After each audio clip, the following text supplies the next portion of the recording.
बस थे मोरे आसरा। गंगा जटामा चंदा माथे, जय जय शिव शंकर त्रिपुरारी दाता। हर हर महादेव गूंजे गाँव गाँव, भोले बाबा तुर महिमा अपार। डमरू के नाद में झूमे संसार, तै हस मोर जीवन के आधार।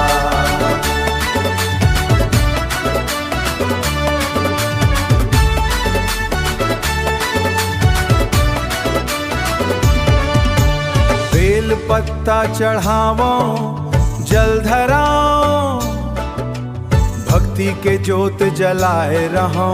संकट आवे चाहे लाखों, तोर कृपाले पार हो जावाओ। सावन महीना शिव के दुहाई, कांवड़िया गाथे तोर बड़ाई।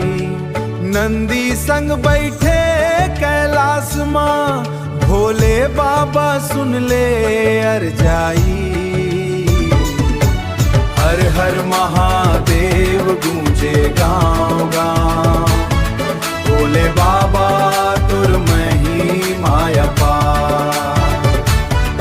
डमरू के नाद में झूमे संसार, डमरू के नाद में झूमे संसार। तै हस मोर जीवन के आधार।